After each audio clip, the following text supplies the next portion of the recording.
Mas por que é um problema ultraprocessado, né? Poxa, eu não consumia isso quando eu era criança e agora a gente tem mais acesso. Não pode tudo compor uma alimentação saudável, né? Aquelas coisas que a gente ouve sempre, né? Todos os alimentos podem ser saudáveis a depender de como a gente os combine. A minha ideia nesse tópico seguinte é problematizar um pouco isso e mostrar por que os ultraprocessados de fato são um problema para a nossa saúde, né? Para além dos problemas do sistema alimentar e de concentração de renda.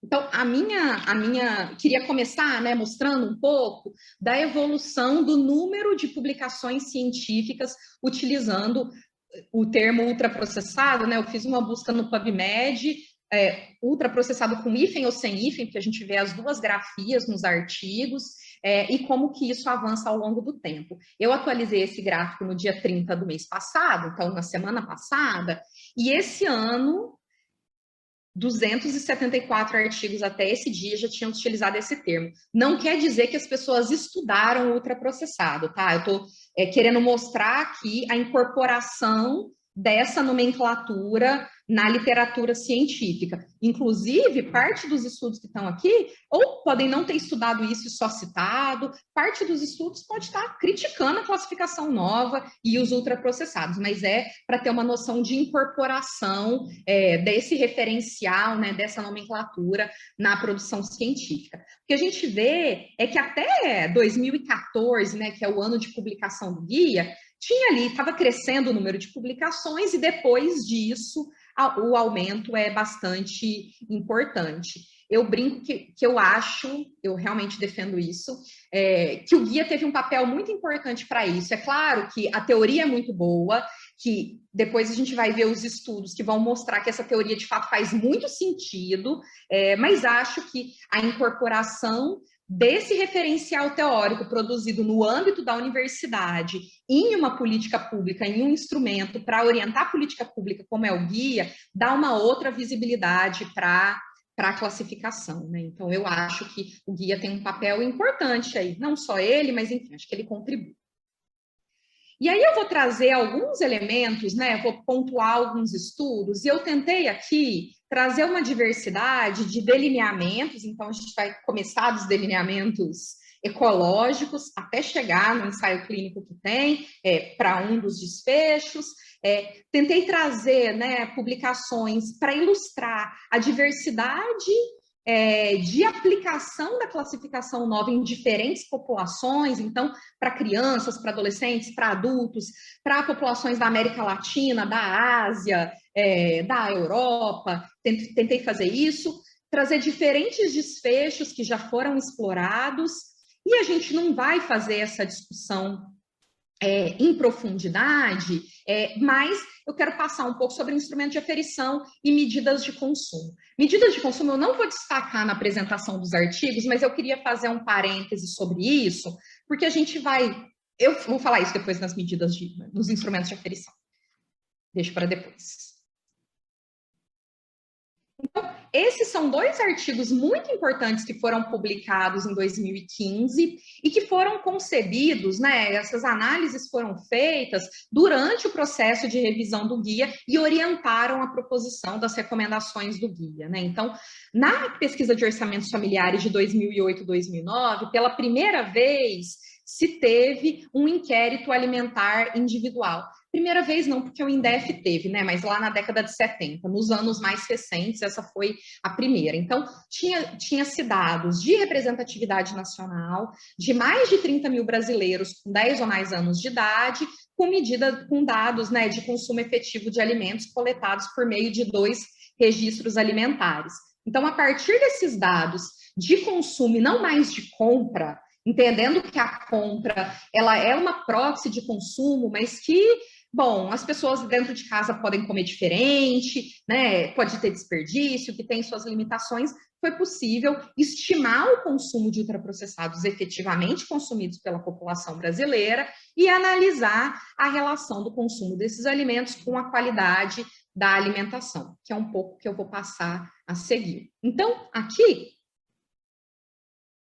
considerando, né, todos aqueles 34 mil indivíduos analisados, o que se fez foi ranquear a participação energética de ultraprocessados dessas pessoas na dieta, e essas pessoas foram divididas em 5 grupos. Então, esses 5/5 de participação energética de ultraprocessado. E aí, se analisou a relação entre o aumento do consumo de ultraprocessado e marcadores importantes de qualidade da alimentação. E o que se tinha é que o maior aumento do consumo de ultraprocessados resultava no maior consumo de gordura trans, açúcar livre, gordura saturada, gordura total e numa maior densidade energética da alimentação. Resultava também numa redução do consumo de proteína, de potássio, de fibra, uma redução de sódio também. Isso a gente tem uma questão no Brasil por resolver, né? Que as nossas preparações culinárias são muito carregadas em sal. Mas para esses outros 3 indicadores tinha uma queda, e esses indicadores são importantes de a gente ter um consumo razoável, né? E não cair com o consumo de ultraprocessado.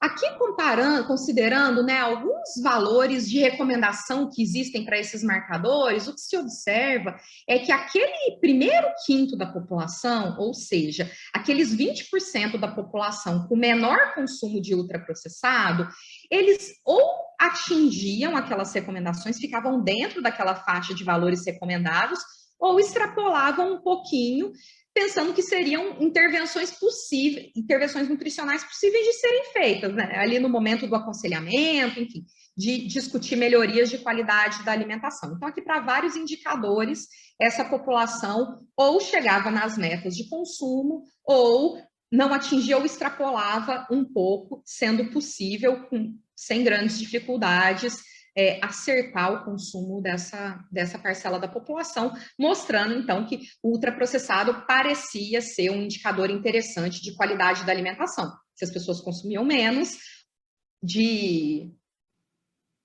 como reflexo, elas tinham melhores indicadores de qualidade.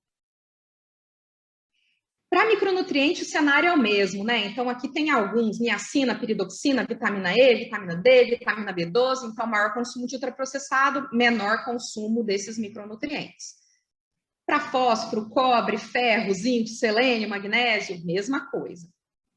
Para vitamina C, A e manganês não tinha resultado significativo, mas vejam, para a maior parte dos indicadores analisados, tanto de macronutrientes ou indicadores relacionados à qualidade da dieta e a controle de doenças crônicas, e para vários micronutrientes existia uma associação importante em dados brasileiros nacionais de relação de consumo. Para esses 3 aqui, cálcio, tiamina e riboflavina, a associação era inversa. Eu gosto muito desse artigo, não porque eu sou autora dele, mas eu acho que, para além da gente olhar o consumo de nutrientes, de macro, de micro, de indicadores de qualidade da alimentação, acho que é interessante também a gente pensar qual é a relação do consumo de ultraprocessado e itens alimentares desejáveis como parte de uma alimentação saudável, e as hortaliças são um grupo desses, né? E aqui o que a gente encontrou é que, tanto para dados de compra quanto para dados de consumo efetivo, o maior consumo de ultraprocessados resultava no menor consumo de hortaliças. Então, não é que as pessoas vão jantar, vão almoçar uma lasanha congelada e vão fazer uma saladinha. Provavelmente elas vão ficar só na lasanha congelada. Então, de fato, é uma mudança de padrão de alimentação, né? E aqui começa o pupurri de estudos que eu trouxe para vocês, né? Então, mostrando a variedade de trabalhos que encontram resultados muito parecidos com esses do Brasil. O que também era uma crítica no início quando a nova foi proposta, que isso só serve para o Brasil, isso só serve para países de renda média e baixa, isso não se aplica ao mundo inteiro. Bem, não é o que parece se a gente olha para resultados da Espanha, do Reino Unido, da Bélgica, do México, do Canadá, da Colômbia, da Austrália, do Japão. Então, os resultados vão na mesma direção dos resultados brasileiros. E assim vários outros países. E aí eu trouxe também um artigo que foi publicado, acho que há 2 semanas atrás, que fez uma meta-análise a partir de pesquisas com representatividade nacional, né, com inquéritos dietéticos com representatividade nacional, e analisou a relação entre o consumo de ultraprocessados e a qualidade da alimentação. E aqui estão destacadinhos em vermelho todos aqueles indicadores associados ao consumo de ultraprocessado. Então, maior consumo de ultraprocessado relacionado ao maior consumo de energia, ao menor de proteína, ao maior de gordura total, ao maior de gordura saturada, ao menor de fibra, ao menor consumo de potássio, ao menor consumo de magnésio, ao menor consumo de vitamina A, C, D, zinco, fósforo, vitamina E, vitamina B12 e niacina. Então, mostrando já de forma bastante consistente como para diferentes populações, em diferentes países, esse resultado é consistente. O maior consumo de ultraprocessados está relacionado a uma pior qualidade da alimentação como um todo. E aí eu vou entrar no bloco dos estudos de associação, que talvez seja uma coisa que a gente tem mais interesse, né? Ou boa parte das pessoas quer entender a relação dieta-doença, e essa talvez tenha sido uma das grandes motivações de proposição da classificação nova. Eu trouxe esse trabalho que utiliza aquele referencial de 2010, né? Que eram 3 grupos de alimentos, então processado e ultraprocessados eram juntos, mas eu queria valorizar aqui trabalho da agora professora Letícia Tavares, na época ela era estudante de mestrado, eu acho, esse era o trabalho do mestrado dela, e foi o primeiro estudo de associação entre consumo de ultraprocessado e síndrome metabólica em adolescentes, e encontrou que o terço, né, da população estudada que tinha o maior consumo de ultraprocessado tinha um maior risco de desenvolvimento de maior risco de desenvolvimento de síndrome metabólica.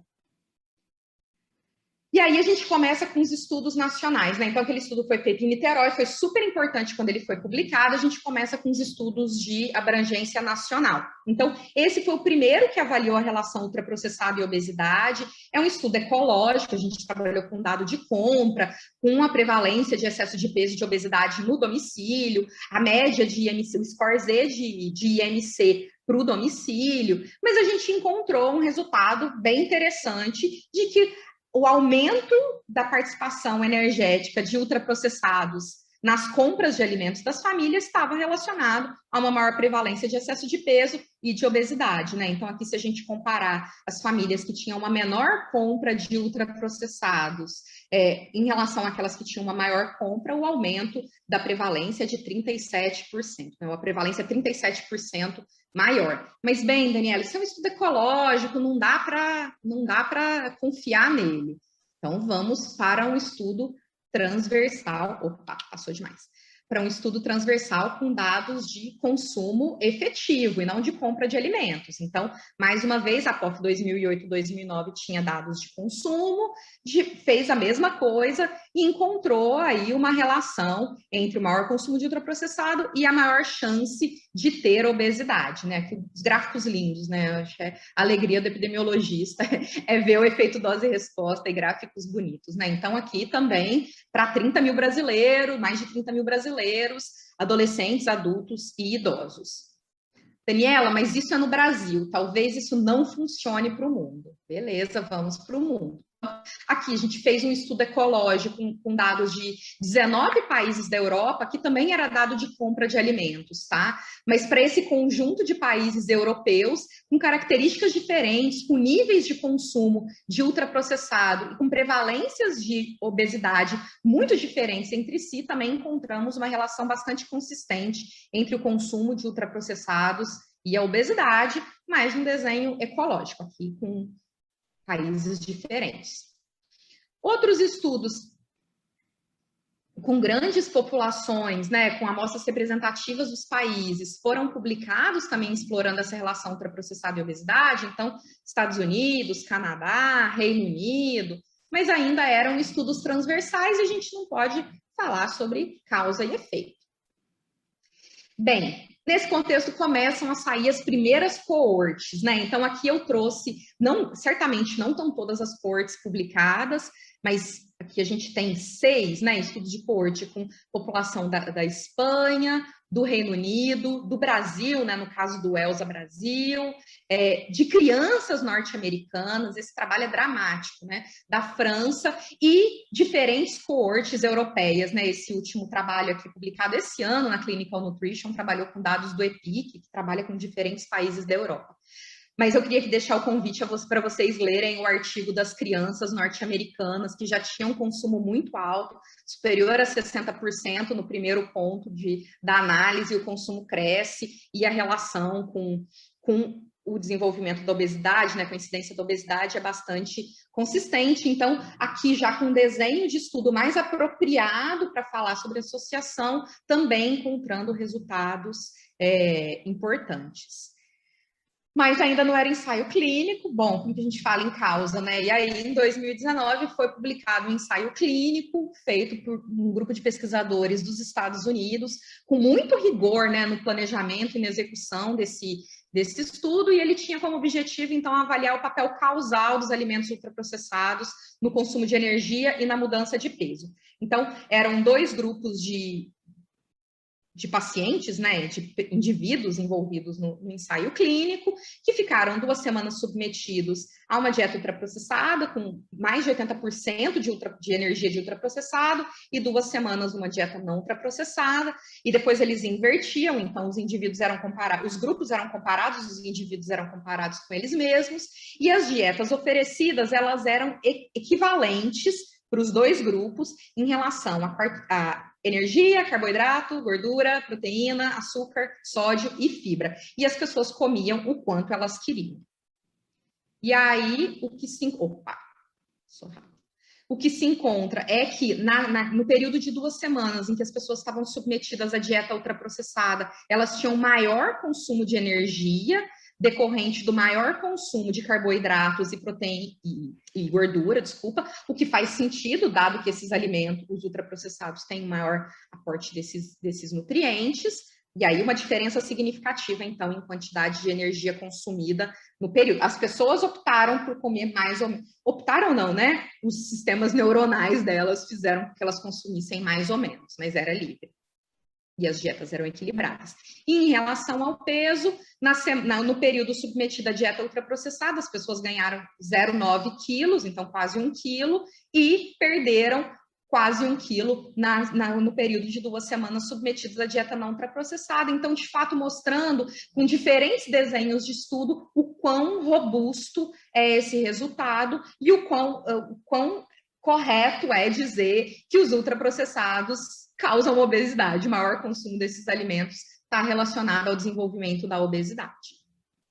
Mas nem só de obesidade vive a ciência da nutrição, e a gente tem interesse em outros desfechos em saúde. Então, eu trouxe aqui também um popurrí de desfechos com diferentes populações. Então, um estudo com adolescentes e que avaliou a relação ultraprocessado, asma e chiado, um outro com população francesa que avaliou a relação entre ultraprocessado e desordens gastrointestinais, um outro com população dos Estados Unidos, ultraprocessado e concentração de fitato e bisfenol na urina, esses todos transversais, e aí entram os estudos longitudinais. Então, consumo de criança e relação com perfil lipídico das crianças, desenvolvimento de hipertensão. Então, aqui tem 3 estudos com hipertensão, com população da Espanha, 2 estudos do Brasil, um a coorte CUME das universidades de Minas Gerais e o outro estudo ELSA, e também um estudo longitudinal com a população francesa, mostrando a relação entre consumo de ultraprocessado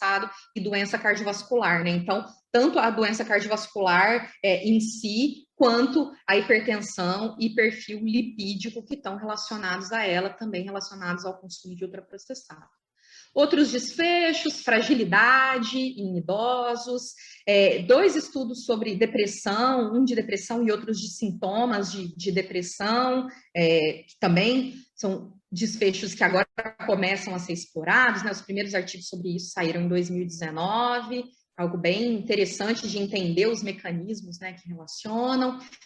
4 trabalhos com relação ao ultraprocessado e diabetes, 4 não, 3, desculpa, ultraprocessados e diabetes, então, dados do Reino Unido, da Espanha, da França, câncer, doença inflamatória intestinal, doença de Crohn, doença ulcerativa, doença hepática, e pelo menos 4 estudos, eu acho que já tem mais, tá? Com a relação consumo de ultraprocessados e mortalidade precoce. Aqui também explorando dados da Espanha, dos Estados Unidos e da França. Então, bem, evidência de quão danoso é o consumo de ultraprocessados parece ter bastante. Com isso, né, com essa variedade de estudos, já foi possível produzir algumas revisões sistemáticas e meta-análises. Eu trouxe algumas delas aqui, pode ser que tenha faltado alguma, mas já tem este volume de produção dessa natureza, né? Já é possível sistematizar essas evidências e chegar no nível de realização de meta-análise, por exemplo, para alguns dos desfechos. E por que isso, né? Por que os ultraprocessados estão relacionados a essa série de desfechos negativos em saúde? Então, bem, eles têm uma baixa qualidade nutricional, eles, pela sua composição e pelo uso de aditivos, eles são hiperpalatáveis, em alguns casos quase viciantes, eles são imitações de alimentos, por vezes, né, propagandeados como opções saudáveis, o que pode contribuir para o consumo desses alimentos. As porções são gigantes e crescem ao longo do tempo, né? Eu sempre faço essa brincadeira, que a única coisa que pode crescer o tamanho de porção é de ultraprocessado, que pode diminuir ou crescer. A abobrinha a gente não vê ao longo do tempo, a gente tinha uma abobrinha pequena e agora a gente tem uma mega abobrinha plantada em casa, né? Mas você pode ter o botijão de refrigerante de 3 litros e pode ter a garrafinha pequenininha. Então, para ultraprocessado, isso é possível. O marketing agressivo, que estimula o consumo, a indução do comer sem atenção, dado que muito provavelmente as pessoas consomem esses alimentos sozinhos, não necessariamente à mesa, no momento da refeição, muitas vezes se deslocando e fazendo outras atividades, e com isso tudo eles são social, cultural e ambientalmente danosos. Alguns dos possíveis mecanismos, né, que vão relacionar os ultraprocessados à ocorrência de doenças, então, é a substituição das refeições tradicionais pelos ultraprocessados, então, piorando, né, o perfil nutricional da alimentação, mas também tirando componentes importantes, compostos bioativos, enfim, itens que fazem parte dos alimentos in natura, né? Eles vão ter um perfil nutricional e composição inadequados, eu estou chamando aqui composição de forma separada, porque aditivo não é perfil nutricional, né? É a composição desses alimentos. E por tudo isso, eles promovem, né, o consumo excessivo, dado que eles são convenientes, práticos, portáveis, hiperpalatáveis, e alguns deles têm calorias líquidas que não são compensadas pelo nosso organismo, né? Então, entra a caloria líquida e não sai algum alimento, ela entra somando, né? E isso vai contribuir para o maior consumo de energia, que vai contribuir para vários desses desfechos. Aqui estão alguns trabalhos que exploram essa relação diretamente dos ultraprocessados, mas não necessariamente. Esse primeiro que analisou saciedade e glicemia decorrente dos diferentes grupos de alimentos, né? Então, mostrando que os minimamente processados têm um maior poder de saciedade e geram menor pico glicêmico nas pessoas, isso comparado com os ultraprocessados. A gente tem evidências que mostram quanto alguns itens processados cresceram em tamanho de porção ao longo do tempo e favorecendo o consumo excessivo. Toda essa problemática de caloria líquida, o próprio perfil nutricional desses alimentos, né, os dados que eu mostrei antes, eles comparavam dietas, já tem alguns dos estudos com dados brasileiros mesmo, da POF, comparam o perfil dos alimentos e não a dieta. Esse aqui fez a mesma coisa, eu estou aqui valorizando porque ele foi desenvolvido no âmbito do nosso programa, e esse último aqui estudou aditivos alimentares, também foi feito no âmbito do nosso programa de pós-graduação, e tanto o número de aditivos quanto os aditivos, né, esses utilizados para maquiar os alimentos e fazer os ultraprocessados serem desejáveis. E diferentes combinações desses tipos de aditivos são muito mais frequentes nos ultraprocessados. Indo para a reta final desse bloco, para falar um pouco sobre perspectiva, né, e desfechos que têm sido explorados, eu queria trazer a questão dos impactos ambientais, né, porque para a dieta parece que está claro, para a dieta e para a saúde, parece que está claro quão danosos são os ultraprocessados. Essa tese foi defendida faz um tempinho, o artigo decorrente dela já está aprovado, mas ele não está publicado, eu olhei, conferi sábado, e não estava disponível ainda para eu trazer o printzinho para vocês, mas fiquem de olho na publicação que vai sair na Revista de Saúde Pública, de autoria da Josefa Garzilo.